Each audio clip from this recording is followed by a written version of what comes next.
안녕하십니까. 유한타증권에서 인터넷 게임을 담당하는 이창입니다. 이번 기초 세미나는 카카오에 대해서 말씀을 드리도록 하겠습니다.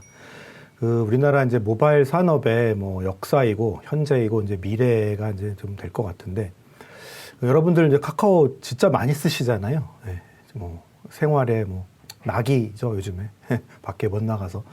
근데 이제 카카오에 돈을 써본 적은 별로 없으실 거예요. 다 공짜로 이제 화상통화도 하시고, 카카오톡, 단톡방 많이 하시고. 근데 도대체 카카오가 돈을 어떻게 벌고, 어떻게 성장을 해왔으며, 앞으로는 어떻게 성장을 할지에 대해서 좀 자세하게 좀 말씀을 드리도록 하겠습니다. 그래서 이번 시간을 기회로 해서 내가 매일 쓰는 카카오가 어떤 회사구나라는 거를 좀 더 이해를 한층 높이셨으면 좋을 것 같습니다.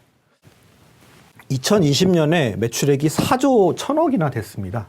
그리고 매출액은 톡 광고, 이제 카카오톡 안에서 나오는 광고가 한 14%, 그리고 커머스, 우리 왜 친구 생일, 엄마 생일 때, 와이프 생일 때 보내죠. 이 커머스가 12%, 그리고 카카오페이랑 모빌리티가 합쳐서 14%, 그리고 게임이 14%, 그리고 카카오 페이지 7%, 그리고 일본 웹툰, 피코마가 6%, 그리고 멜론, 요게 14%, 그리고 IP 비즈니스, 여러분 이제 카카오 프렌즈 같은 이런 캐릭터 사업하는 IP, 그리고 카카오 M과 같은 이제 저희 카카오 TV, 그리고 영상 사업하는 이 IP 비즈니스가 8%, 그리고 과거에 다음이랑 카카오랑 합병을 했잖아요. 그래서 다음 쪽 관련된 매출이 포털비즈라고 해서 한 11%가 나오고 있습니다.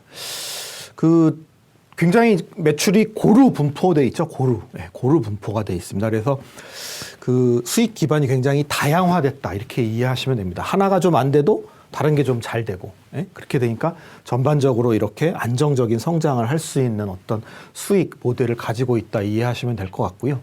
그리고 성장률은 18, 19, 20년 성장률이 23%, 18%, 44%, 성장이 오히려 더 증가하고 있습니다. 그러니까 빨리 성장을 하고 있는, 성장이 가속화되고 있는 상황이고,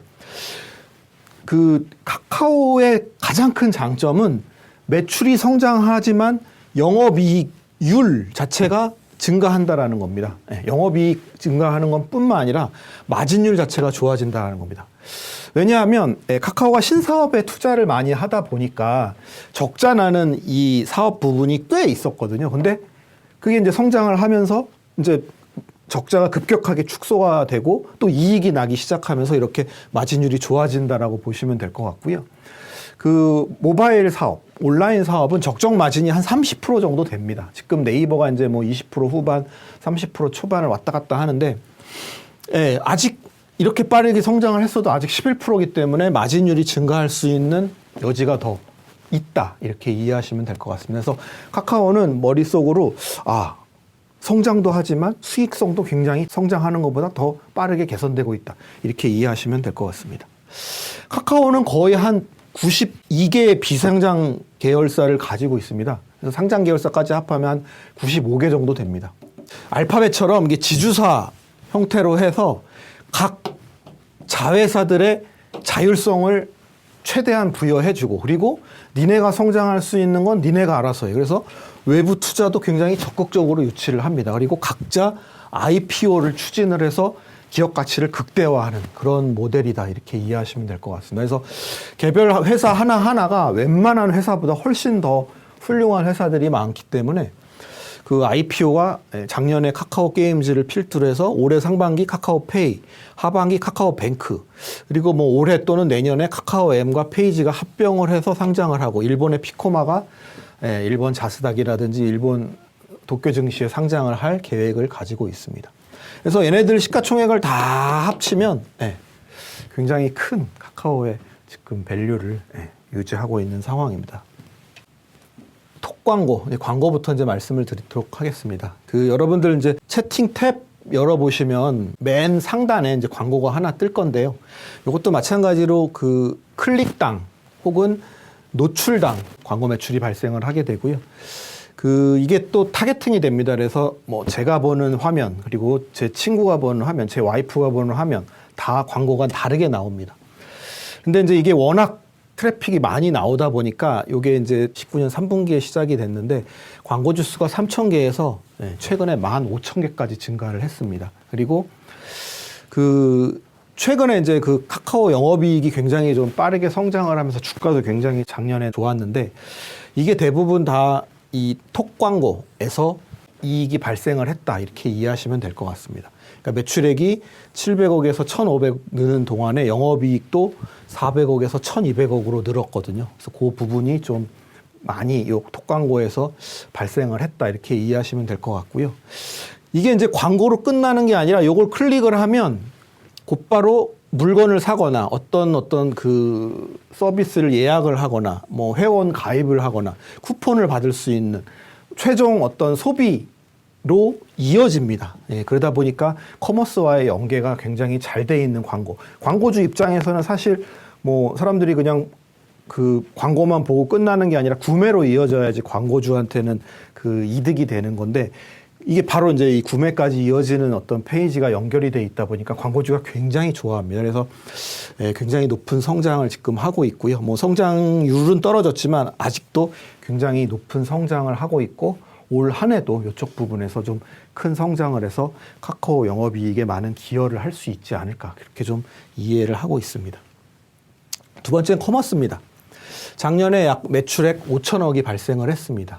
이것도 마찬가지로 수수료만 매출로 인식을 하기 때문에 거래액 기준으로는 약 한 7조 원 정도 되는 것 같고요. 그 최근 추세는 이 고가 상품의 매출이 이렇게 급격하게 상승을 했다는 겁니다. 그러니까 예전 우리 카카오에서 선물하기를 할 때는 그냥 그 스타벅스 쿠폰 같은 거 이렇게 보내고 뭐 치킨 같은 거 보내는 게 주였는데 이제는 비싼 물건을 여기서 많이 삽니다. 이제 사람들이 어느 정도 이거에 익숙해지기도 하거니와 신뢰가 생긴 거죠. 이 카카오 선물하기로 좀 비싼 물건을 사도 좀 괜찮다라는. 근데 그 고가 상품은 이익률이 굉장히 높습니다. 그래서 마진이 굉장히 높은 상황이고요. 그래서 카카오 커머스는 다른 커머스 회사와 다르게 영업이익률이 굉장히 높습니다. 그러니까 19년만 해도 25.6%인데 뭐 20년은 아마 이거보다 훨씬 더 올라갈 것 같고요. 그리고 코로나를 겪으면서 연령대별로 이 카카오 커머스를 이용하시는 분들이 굉장히 많이 늘었습니다. 특히 50대 이상 그리고 10대 이런 분들은 외부에 나가기가 어렵다 보니까 그리고 좀 조심해야 되는 그런 부분도 있고 하니까 이 카카오를 통한 구매가 굉장히 많이 늘었습니다. 그래서 성장률이 굉장히 이렇게 높게 현재 나타나고 있는 상황이다 이렇게 이해하시면 될 것 같습니다. 근데 코로나가 끝났다고 해서 이게 성장이 많이 줄을까요? 조금은 줄 수 있겠죠. 외부에 나가서 활동을 하게 되면. 하지만 이렇게 높은 성장은 코로나가 끝나도 유지가 되지 않을까라고 보고 있습니다. 다음은 웹툰입니다. 이제 뭐 웹툰은 카카오는 좀 두 가지로 말씀을 드릴 겁니다. 국내 그리고 일본. 국내부터 말씀을 드리면 작년 매출액이 약 37%, YY 27% 성장을 했고요. 뭐 여러분들 뭐 이태원 클라스라든지 뭐 미생이라든지 드라마 많이 보셨을 건데요. 이 웹툰의 이제 향후 성장은 웹툰 구독, 유료 결제뿐만이 아니라 이거를 드라마, 영화로 작품화 시켜서 2차 판권 시장을 굉장히 좀 크게 기대를 하고 있는 상황입니다. 근데 카카오 페이지는 국내에서 IP를 제일 많이 가지고 있습니다. 8,500개를 가지고 있고요. 그리고 그 한국 웹툰이 뭐 저만 재밌는 게 아니라 해외 사람들도 굉장히 재밌어 합니다. 그래서 일본 피코마의 K-웹툰 작품 수가 1%밖에 안 됩니다. 4만 개 중에 400개밖에 안 되는데 전체 매출액은 약 35%, 40% 가까운 매출을 차지합니다. 그러니까 1%가 35%의 매출을 발생시키는 거죠. 그러니까 그만큼 한국 웹툰은 돈을 내고 볼 만큼 재미가 있다라는 거죠. 그리고 최근에 이제 카카오 M과 합병을 해서 본격적으로 드라마, 영화로 진출을 하고자 하는 지금 목표를 가지고 있습니다. 두 번째는 이제 일본 웹툰입니다. 피코마. 그 피코마가 작년 매출액이 약 2,400억 정도 됐고요. 그 일본도 그 디지털 만화가 있습니다. 근데 화면에서 보시는 것처럼 이런 형태입니다. 그러다 보니까 한 화면에 장면이 뭐 한 대여섯 개가 되거든요. 그러니까 한 화면에 보기가 어렵습니다. 글자도 잘 안 보이고. 근데 한국 웹툰은 한 화면에 한 장면만 나오죠. 그러니까 굉장히 이 가독성이 좋습니다. 글씨도 잘 보이고.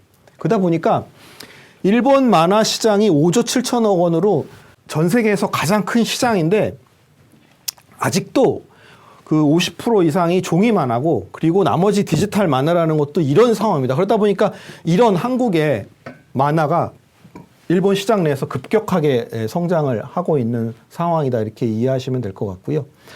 그 지금 일본 모바일 만화에서 1등이 이 피코마입니다. 근데도 전체 만화 시장에서 시장 점유율이 7% 정도 수준밖에 안 되거든요. 그러니까 향후 성장 여력이 굉장히 좀 많다 이해하시면 될 것 같습니다. 그 일본은 그리고 그 디지털 만화를 구매할 때 한 권을 통째로 사야 됐습니다. 원래 시장이 단행본 시장이었는데 한국은 이렇게 뭐 기다리면 0엔이라고 해서 그러니까 돈을 지금 내고 볼 수도 있지만 내가 24시간 기다리면 공짜로 볼 수 있는 연재형 모델로 이렇게 출시를 했거든요. 근데 그게 이제 굉장히 일본에서 선풍적인 인기를 좀 보여줬다 이렇게 이해하시면 됩니다. 그러니까 일본 사람들도 한 권을 통째로 샀는데 뭐 비싸기도 하거니와 샀는데 재미없으면 후회하는데 요거는 짧게 구매를 할 수 있고 또 기다리면 무료라니까 좀 기다렸다 볼 수도 있고 근데 사람들이 대부분 기다리질 못하죠. 처음 몇 번은 기다렸겠지만 회가 지나면 지날수록 돈을 내고 구매를 하게 되고 그렇게 되다 보니까 매출액이 점점 늘어나서 작년에 295% 작년 4분기 기준으로 이렇게 4배의 성장을 하게 되는 그런 어떤 모습을 현재 보이고 있습니다. 그러니까 시장 잠재력은 굉장히 큰 상황에서 굉장히 큰 어떤 경쟁력을 갖고 있다. 그렇게 좀 이해하시면 될 것 같습니다. 다음엔 페이입니다.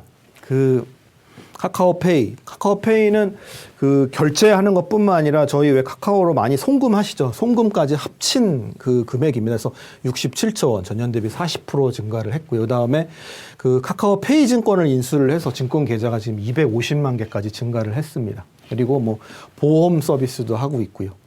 마찬가지로 카카오페이도 대부분 매출은 결제 수수료 매출로 인식을 합니다. 근데 이제 이게 2019년 적자가 625억이 났다가 뭐 매출도 빠르게 성장을 하고 최근에 이제 그 작년부터 금융권에서 오픈 플랫폼 정책을 시작하면서 송금할 때 그 카카오가 은행권에 지불하는 수수료가 크게 떨어졌습니다. 그래서 작년 3분기 때 BEP를 기록을 했습니다. 그래서 올해 상반기에 이제 IPO를 하려고 하는 거고요.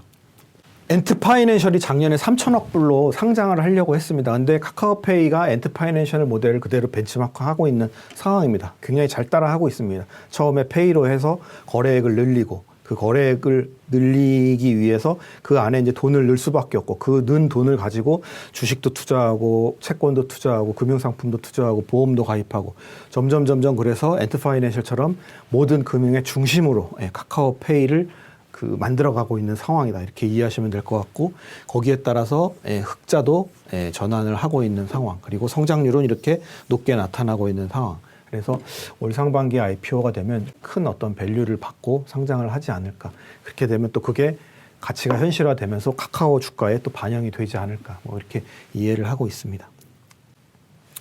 그 다음엔 뱅크입니다.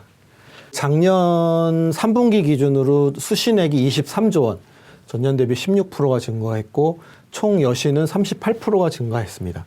요게 이제 되게 드라마틱한 건데요. 순이익이 작년에 1,136억 그래서 8.3배가 증가했습니다. 연간. 굉장히 뭐 전 세계에서 그 뭐 유례를 찾아볼 수 없을 정도의 어떤 그 높은 성장이고요. 우리나라 전체 금융 앱 중에서 가장 사용자가 많은 1위의 금융 앱입니다. 카카오뱅크는 점포가 없죠. 저희 뭐 시중에 이렇게 다니시다 보면은 뭐 많은 시중 은행들이 있는데 그런 어떤 점포의 운영비가 필요로 하지 않기 때문에 뭐 그 관리비라든지 뭐 임대료라든지 그리고 인건비라든지 이런 게 필요 없기 때문에 굉장히 높은 영업이익률을 나타낼 수 있습니다. 그리고 뭐 이자도 더 우리가 빌릴 때는 싸게 빌리고 지불할 때는 그 좀 더 낮게 빌릴 수 있겠죠. 뭐 그런 어떤 경쟁력을 가지고 있습니다. 그리고 최근에 수수료, 그러니까 이제 뭐 카카오로 송금을 한다라든지 뭐 여러 가지 이제 뭐 현금 서비스를 받는다든지 이런 부분의 수익도 흑자 전환을 했습니다. 그리고 향후에 사실 지금 카카오뱅크가 하고 있는 부분은 신용대출 위주죠. 신용대출은 근데 전체 시장의 20%밖에 안 됩니다. 나머지 주택담보대출, 기업금융대출이 굉장히 큰 시장인데 이제 향후에 이쪽으로 진출을 하게 되면 카카오뱅크의 성장성은 굉장히 클 수 있다라고 보고 있고 그리고 중금리 대출, 그러니까 이제 현재 저축은행이 하고 있는 이런 부분에 이제 지금 그 공격적으로 진출을 하고 있는데 이런 부분에 좀 시장 점유율을 좀 더 늘려가면은 이 순이익의 성장이 보다 더 가팔라질 수 있지 않을까 이렇게 보고 있습니다. 현재 그 하반기 IPO를 계획을 하고 있다고 이제 발표를 하고 있고요. 그 장외 가격에서 시총이 30조 원입니다.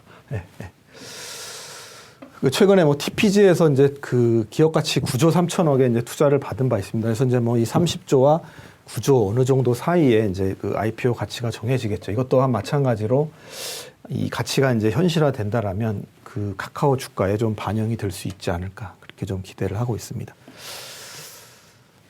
다음은 모빌리티입니다. 가맹 택시가 3분기 때 1.3만 대, 이제 실적 발표 얼마 전에서 4분기 때 1.5만 대까지 증가를 했습니다.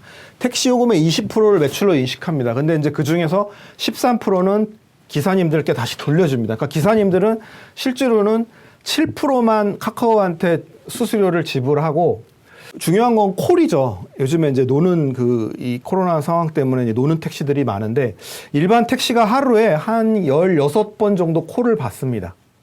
근데 그 카카오 모빌리티, 티블루, 이 가맹 택시에 가입을 하면 하루에 한 23개에서 한 25개 정도 콜을 받습니다. 그러니까 한 50% 가까운 콜 수가 증가를 하는 거죠. 그러니까 자기 수입도 50% 이상 증가를 할 수 있습니다. 그러다 보니까 지금 카카오 가맹 택시, 티블루에 가입을 하려고 줄을 쫙 서 있습니다. 네. 근데 이제 카카오는 거중에서 매출을 20% 인식하고 실질적인 수익은 7%씩 인식을 하다 보니까 계속적으로 수익이 증가를 하고 카카오 그 티블루 가맹 택시 운전 기사님들은 콜을 많이 받게 돼서 수익이 증가하고 이게 콜이 의무적으로 그 콜을 받지 않으면 안 되거든요. 그러다 보니까 뭐 아침 출근 시간이라든지 밤늦게 뭐 아주 늦은 시간이라든지 뭐 돈을 내가 조금 더 지불하고서라도 꼭 택시를 잡아야 되는 분들은 이 카카오 콜을 안 부를 수가 없습니다. 그러다 보니까 택시 기사님들도 이 콜을 받게 되고 그러니까 서로 이제 승객은 편리하고 기사님들은 수익이 늘어나는 그런 어떤 상생 구조가 만들어졌다 이렇게 보시면 되고요. 이제 15,000대인데 전국의 택시는 25만 대거든요. 성장 여력 굉장히 무궁무진합니다. 그래서 향후 이 카카오 모빌리티 성장 굉장히 좀 크게 될 것 같고요.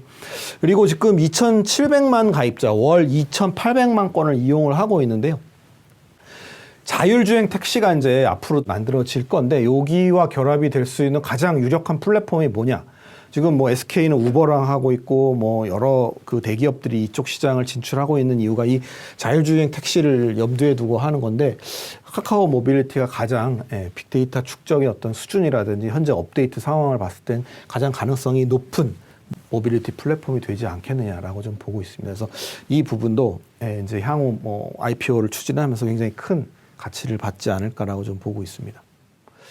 정리를 하자면 카카오가 주가가 뭐 코로나를 계기로 해서 좀 많이 커졌고 실제로 뭐 코로나 때문에 좀 수혜를 본 부분도 없지 않지만 제가 지금까지 말씀드린 뭐 커머스, 컨텐츠, 모빌리티, 페이 이런 부분들은 코로나와 무관하게 장기적으로 성장할 수밖에 없는 그런 산업들이거든요. 이 사회 구조가 그렇게 가고 있습니다. 아까 뭐 택시를 말씀드렸고 페이를 말씀드렸고 뱅크를 말씀드렸고 사실 대출을 여러분들 뭐 오프라인에서 받으셨던 적 있으시겠지만 창구 가서 은행 직원한테 굉장히 죄진 사람처럼 대출이 안 되면 어떡하지 하는 불안한 마음으로 대출을 받으셨을 텐데 카카오뱅크가 그런 걸 없애버렸죠. 그냥 자기 자리에서 한 10분 클릭 몇 번 하면은 수천만 원이 바로 대출이 될 수 있고 그 금리가 저축은행과는 상대가 되지 않는 굉장히 낮은 금리로 대출을 받을 수 있었던. 그러니까 이제 사회를 바꾼 거죠. 세상을 바꾼 거죠. 그리고 그게 수익이 될 수 있는 것과 연결을 시켰던. 근데 그런 부분들은 장기적으로 계속 이 사회가 바뀌어가면서 카카오가 그런 부분에 대한 이 점유율을 키워갈 수밖에 없는 상황이어서 뭐 일시적으로 코로나가 끝나면 카카오에 대한 어떤 이 가치 평가가 좀 절하될 수 있겠지만 실제 사업 구조의 성장 펀더멘털만큼은 지속적으로 성장 가능한 모델이다. 이렇게 좀 이해를 하시고 그러한 믿음 하에 카카오를 바라보시고 투자를 하시면 좋을 것 같습니다. 그래서 뭐 두서없이 말씀을 드렸지만 이것으로서 카카오에 대한 수익 모델을 이렇게 좀 말씀드리는 걸 마치도록 하겠습니다. 끝까지 경청해 주셔서 감사합니다. 이상 마치겠습니다.